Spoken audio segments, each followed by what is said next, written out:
Աշխարհի ամենահավոր ցավը դա երեխայի մահն է, երբ ծնողը տեսնում է իր որդու անշունչ, անկենդան մարմինը։ Բայց դրանից ահավոր բան էլ կա, երբ քո երեխային սպանել է հենց քո որդին։ Այսինքն, մի փոքր կարծես անմեղ վրիպման համար Ադամն ու Եվան տեսան եւ վերապրեցին երեխայի մահը իրենց մյուս որդու կողմից, որի անունը դրել էին լիություն, հարստություն, ունեցվածք,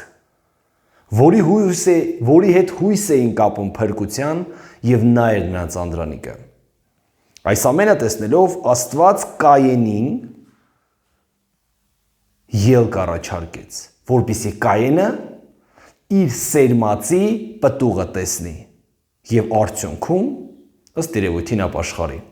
Կայենը պետք էր անցնել աշխարհով մեկ, Կայենը պետք է թափառական դառնար, որպեսզի հասկանար այդ ինչ մեծ մեղք է գործել իր եղբորը սպանելով։ Իհարկե նա չէր ապաշխարում եւ չէր զղջում իր արածի համար։ Արդյունքում Կայենը չհավատաց Աստծուն, երբ Աստված ասում էր քեզ պաշտպանելու եմ, եւ նա իր համար քաղաք կառուցեց։ Ինչ է նշանակում քաղաքը։ Քաղաքը դա նույն գյուղն է, պարզապես պարսպապատ։ Միշտ էլ քաղաք կոչվել է այն տարածքը, որը պարսպապատ է։ Լավ, իմացանք, թե ինչպես կառուցվեց առաջին քաղաքը, իսկ ինչպես ի հայտ եկավ առաջին թագավորությունը։ Ծննդոց 10-րդ գլխում ներկայացվում է Նոյի որդի Քամի որդի Քուշի որդի Նեբրովթը։ Նեբրովթ նշանակում է մենք կըմբոստանանք։ Նեբրովթ N մարդուկ, երբեմն բաղաձայները հավաքելով մենք տեսնում ենք, որ դա մարդուկն է, քրիստոնեության, մուսուլմանության եւ մնացած կրոններում դա բելն է։ Մենք հայկական պատումից գիտենք, թե ինչպես բելը հալածում էր հայկին։ Նմանատիպ պատմություն կա նաեւ հրեաների մոտ եւ մուսուլմանների մոտ, թե ինչպես է Նեբրովթը հալածում Աբրահամին, որտեղ Աբրահամը քարոզում էր, որ կա միայն մեկ Աստված։ Եվ կա պատմություն, թե ինչպես նա քանդելով կուռքերը նրա հայրը ներկայացնում է Նեբրովթին եւ Նեբրովթը որպես թագավոր նրան գցում է վարարանը։ Եկեք դառնանք Աստվածաշնչին։ Ուրեմն Նեբրովթը մի զորավոր որսորդ էր։ Աստծո առաջին ինքը շատ զորավոր էր։ Աստծո առաջին հասկացողություն Աստվածաշնչում նշանակում է թե Աստծո համար, թե Աստծուն ընդդեմ, բայց քանի որ Նեբրովթ արդեն նշանակում է ըմբոստանանք Աստծո դեմ, հենց անունը, նշանակում է ինքը դեմ դուրս եկավ Աստծուն։ Մենք կարդում ենք, որ Նինվե մեծ քաղաք էր Աստծո առաջին, այսինքն բացական լույսի տակ է ներկայացնում։ Դավիթ թագավորի մասին գրված է, երբ փրկշտացիները դուրս եկան Իսրայելի առաջ, Դավիթն էլ դուրս եկավ փրկշտական զորքի առաջ։ Չի նշանակում նրանց համար, չի նշանակում դրական իմաստով, այլ նշանակում է դուրս եկավ պատերազմի եւ ըմբոստության։ Լավ։ Նա որսորդ էր, ի տարբերություն Աբելի եւ մնացած աստվածաշնչյան հերոսների, որոնք հոգ էին տանում կենդանիների մասին, նա առաջին որսորդն էր։ Քիչ է որսորդ էր նաև որոշ պատմական գրքեր, պատումներ ու առասպելներ ասում են նա առաջինն էր, ով ուտում էր միս։ Լավ, դառնանք Աստվածաշնչին։ Նա զորավոր որսորդ էր եւ նրա թագավորության սկիզբը Բաբելոնն էր, Արեքը, Աքադը, Քաղանեն, Սենար երկրում։ Այսինքն մենք այստեղ տեսնում ենք, որ առաջին թագավորությունը ստեղծեց ինքը Նեբրովթը։ Հովսեփիոս Փլավիոսը ներկայացնելով հրեաների պատմությունը անդրադառնալով այս դեպքին, ասում է դա ինքն էր, ով ձեռնարկեց կառուցել Բաբելոնի աշտարակը։ Եվ նա իրեն հրատարակեց որպես Աստված։ Եվ առաջին պաշտամունքը սկսվեց այստեղից։ Ըստ երևույթին, երբ նա ասեց, որ ինքը Մարդուկն է, ինքը Բահաղն է, կամ ինչ որ մի Աստված։ Տարբեր առասպելական ընտանիքներում, տարբեր դիցարաններում գլխավոր Աստվածը ինքն է։ Ինքը կառուցեց թագավորություն։ Գաղտնի կազմակերպություններում, ինչպես մասոնները եւ այլն, ինքը համարվում է առաջին որմնադիրը, առաջին կառուցողը եւ առաջինը, ով ցանկացավ դուրս գալ բնության օրենքների դեմ։ Եվ տեսնում ենք, ինչպես 11-րդ գլխում ներկայացվում է, որ Սենար երկրում, Իրաքի տարածքում, այստեղ սկսվում է կառուցվել աշտարակը, որը պետք է հասնի երկնքին։ Աշտարակ, որ պիտի հասնի երկնքին։ Նախորդ գլուխներում 7-րդ գլխում ներկայացված է, որ երկնքի պատուհանները բացվեցին, ջրհեղեղ եղավ եւ վերացրեց բոլորին։ Որից հետո Աստված ասեց. թանկագիններ, էլ ես չեմ վերացնելու, բայց կրկին անգամ, ինչպես Կայենը, Նեբրովթը եւ մնացածները չհավատացին Աստծո խոսքին։ Եվ նրանք ասացին. եկեք հավաքվենք եւ Աստծուն դեմ գնանք։ Եվ հրեական աղբյուրներում ներկայացված է, որ Նեբրովթը ասել է. ես կբարձրանամ եւ ես ձեր վրեժը կառնեմ Աստծուց։ Եկեք մեզ համար մի քաղաք շինենք եւ մի աշտարակ եւ նրա գլուխը միջև երկինքը մեզ համար անուն ստանանք։ Միջև այդ փառավորվում էր Աստծո անունը, ինչպես գրված է 4-րդ գլխում ծննդոց եւ դրանից հետո Նոյի որդու անունն էր Շեմ, որը նշանակում է անուն, այսինքն ամեն ինչ ծննդոց գրքում ներկայացում է Աստծո անունը պաշտող շուրթերը, Աստծո անունին պաշտամունքը։ Լավ, հասկացանք։ Այստեղ ներկայացվում է, որ ինքը ասեց եկեք մեր անունը բարձրացնենք։ Անուն Աստվածաշնչում ներկայացվում է նաև որպես Աստված։ Դե իհարկե ինքը չէր ասում եկեք ձեզ պաշտենք։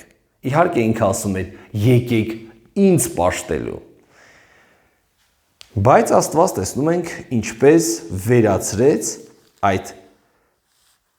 քաղաքը, ինչպես 8-րդ գլխում համարում գրված է 10-րդ գլխի, եւ այդ տարածքը կոչվեց Բաբելոն։ Եբրայերեն Բաբել նշանակում է խառնաշփոթություն ու մոլորություն, իսկ աքհադերեն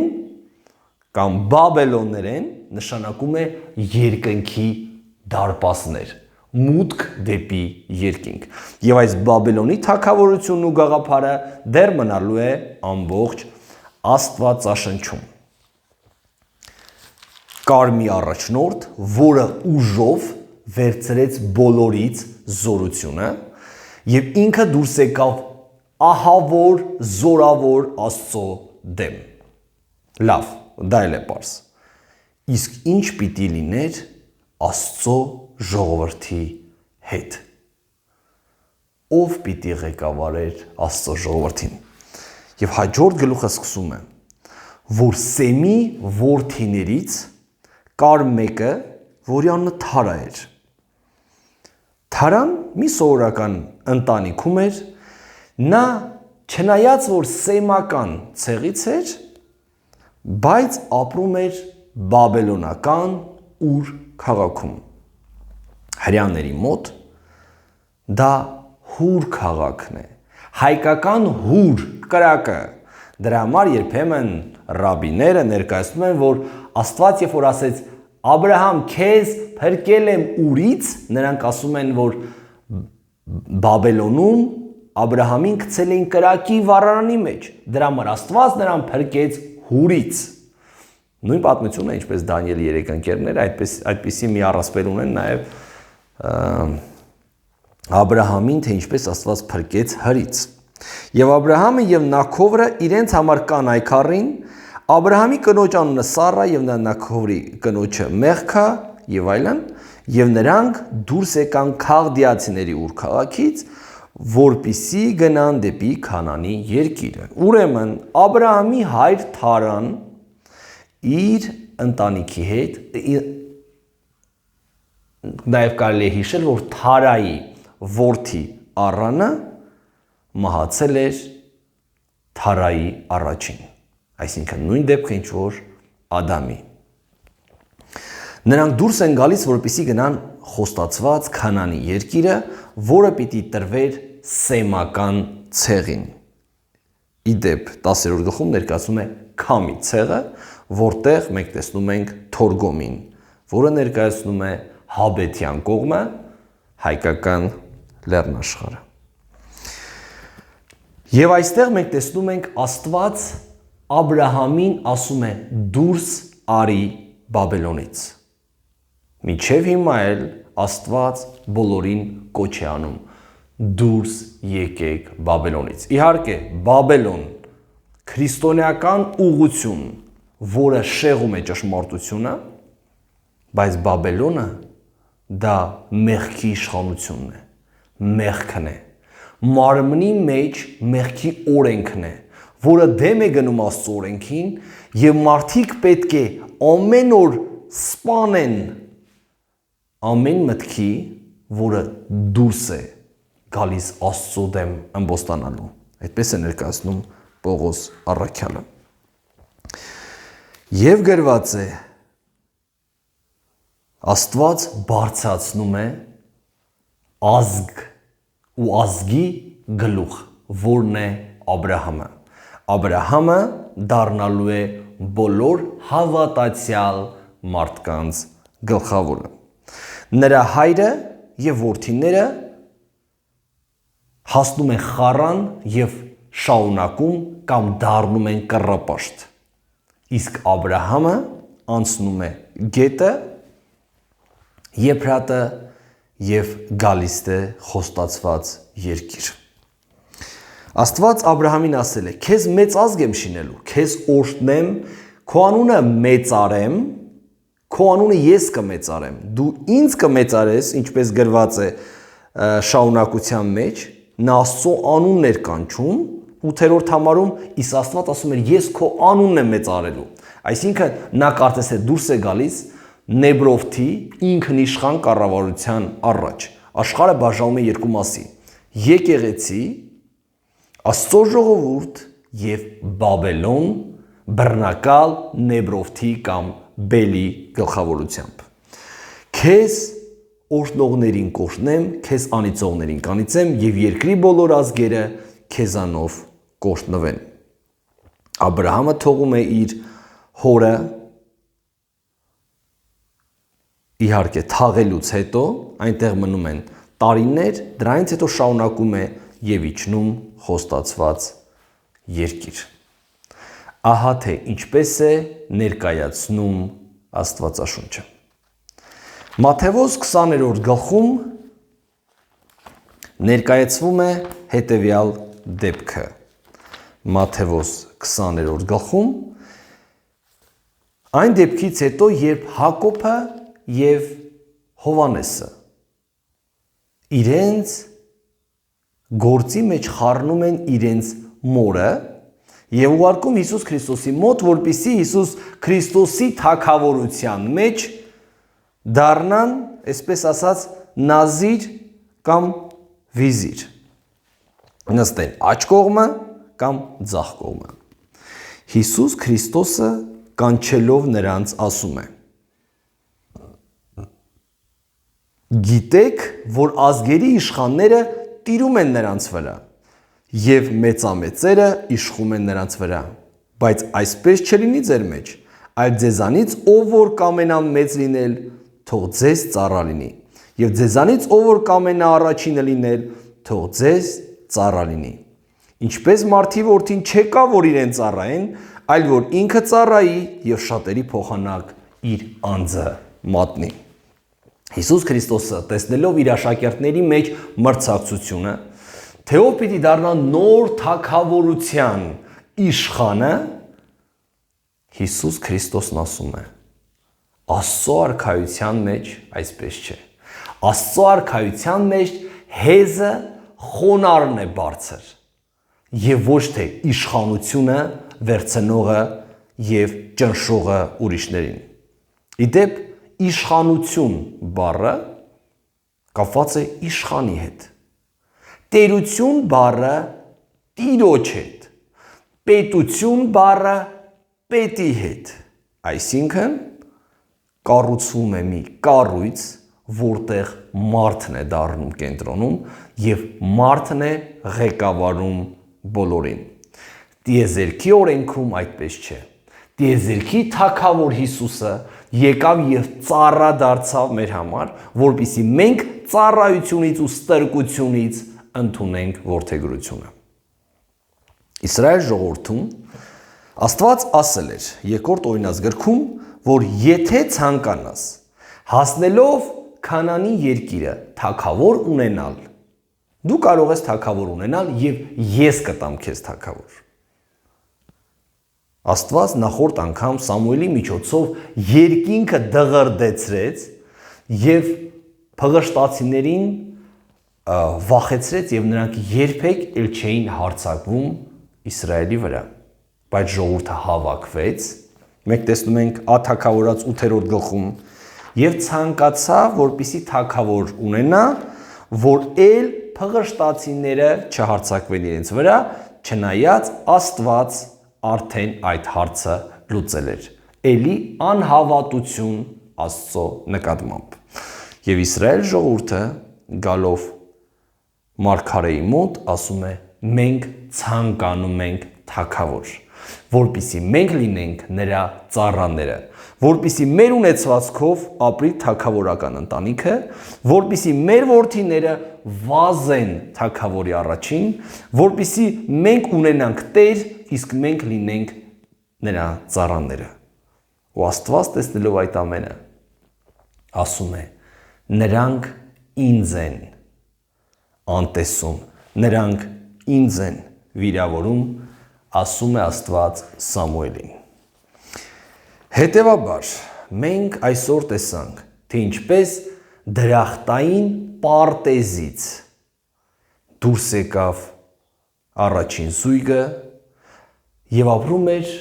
երկրում, գյուղական տարածքում, եւ ինչպես կառուցվեց առաջին քաղաքը։ Եվ այդ քաղաքի զավակները սկսեցին ստեղծել երաժշտական գործիքները, վրանները, մետալուրգիան եւ այլն։ Տարիներ հետո մենք տեսնում ենք, թե ինչպես եկավ առաջ առաջին թագավորությունը եւ առաջին տերությունը, եւ ինչպես մի անձնավորություն զավթեց մոտ 8 քաղաք եւ այդտեղ ստեղծեց իր իմպերիան, շումերական այդ քաղաքակրթությունը։ Այդ ամեն ինչի մասին ասում է Աստված։ Բայց ընդդեմ դրան Աստված ունի նոր թագավորություն։ Աստված ունի մի քաղաք, որ կառուցել է իր ժողովրդի համար։ Այդ քաղաքում իրավունքները ուրիշ են։ Այդ քաղաքում օրենքը ուրիշ է։ Այդ քաղաքում կան մեծեր, բայց այդ քաղաքում հեզն է ամենաբարձրը։ Եվ ամենահեզ անձնավորությունը Հիսուս Քրիստոսն է, որը այդ թագավորության թագավորն է, որը պատրաստ է ծառայել եւ որը ծառայել է ամենատկար եւ ամենաթույլ անձնավորությանը։ Թող Աստված օրհնի։ Աստված ունի իր քաղաքակրթությունը, Աստված ունի իր պետությունը, Աստված ունի իր արքայությունը, որ հիմա երկրի վրա է։ Եվ ամեն մարդ պետք է աղոթի. գա քո արքայությունը։ Ուզում եմ հիմա այս երկրում ապրել արդեն քո արքայության մեջ։ Եվ նաև Աստվածաշունչը վերջանում է այն խոսքերով, որ ամբողջ հավատացյալ ժողովուրդը եկեղեցին Սուրբ Հոգով ասում են եկ Տեր Հիսուս։ Շուտով գալու է այն ժամանակը, երբ ամբողջականորեն ամբողջ երկիր մոլորակը կունենա մեկ թագավորություն, մեկ թագավորի գլխավորությամբ, եւ դա է Հիսուս Քրիստոսը։ Թող Աստված օրհնի։ Եվ հենց այսօր, ըստ Պողոս առաքյալի խոսքերի, դուք կարող եք ձեռք բերել փաստաթղթերը եւ դառնալ քաղաքացիները երկնքի արքայության։